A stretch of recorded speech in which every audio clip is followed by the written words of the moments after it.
चला आता मुलाच्या स्पेशल फर्माईश होती ती काय आहे ते पुढे तुम्हाला कळेलच. येथे कणिक घेतलेली आहे, थोडंसं मीठ टाकलेलं आहे आणि आता मी कणिक तिंबून घेणार आहे. कणिक तिंबलेली आहे आणि तेल लावून थोडा वेळ रेस्ट करण्यासाठी मी ठेवलेला आहे त्याला.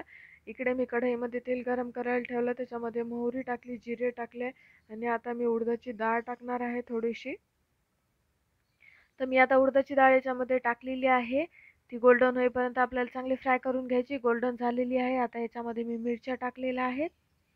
मिरच्या चांगल्या थोड्याशा फ्राय होऊ द्यायच्या आणि याच्यामध्ये आता मी कांदा टाकलेला आहे. आता कांदा चांगला गोल्डन फ्राय होऊ द्यायचा. आता याच्यामध्ये ते लवकर होण्यासाठी तुम्हाला एक मी टिप सांगणार आहे. त्याच्यामध्ये थोडंसं मीठ टाकायचं. मीठ टाकल्यानंतर कांद्याला गोल्डन कलर हा लवकर येतो. पाहू शकता तुम्ही गोल्डन कलर ऑलमोस्ट आलेला आहे. आता याच्यामध्ये मी हळद टाकलेली आहे आणि मीठ टाकलेलं आहे थोडंसं. मी याच्यात तिखट टाकणार नाही कारण की माझा मुलगा लहान आहे, त्यामुळे मी मीठ त्याच्यात तिखट टाकलेलं नाही आहे. फक्त थोड्याशा मिरच्या टाकलेल्या आहेत आणि आता याच्यात स्मॅश केलेले बटाटे टाकले आणि बघू शकता तुम्ही आपली भाजी तयार आहे. याच्यामध्ये गावरान कोथिंबीर टाकायची भरपूर. आता येथे मी कणिक घेतलेली आहे आणि त्याला वाटीसारखा थोडासा आकार देऊन घ्यायचा आणि हाताने थोडंसं प्रेस करून घ्यायचं.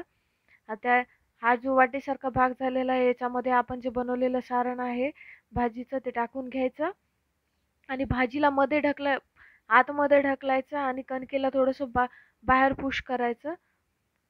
बघू शकता तुम्ही कसं करायचं ते. आणि आता याला बंद करून घ्यायचं व्यवस्थित आणि एक्स्ट्रा जर कणिक वाटत असेल आपल्याला वरच्या साईडला तर ती काढून घ्यायची आणि व्यवस्थित याला मी गोल करून घेतलेला आहे.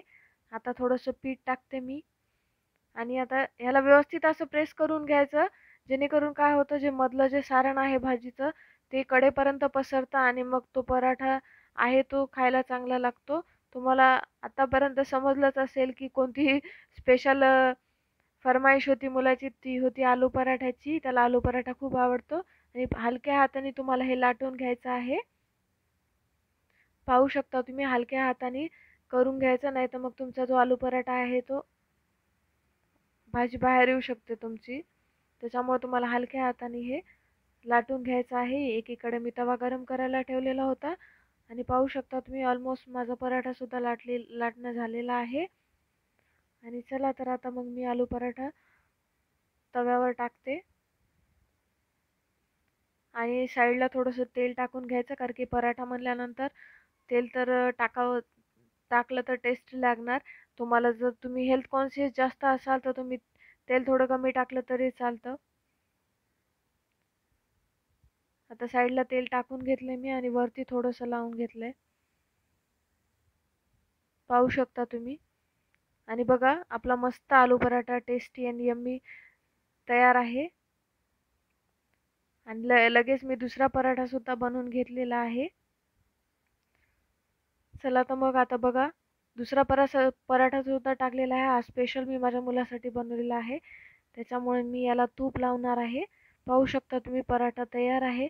आता याला मी भरपूर तूप लावले आणि बघू शकता किती यम्मी अँड टेस्टी पराठा दिसतोय तो.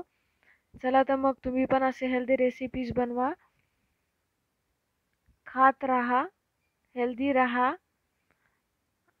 बघू शकता तुम्ही किती मस्त यम्मी पराठा दिसतोय तर. हा भाजीचा चमचा होता म्हणून त्याला भाजी लागली. बघा तर मग मी ब्रेकफास्टसाठी काय दिलेले आहे.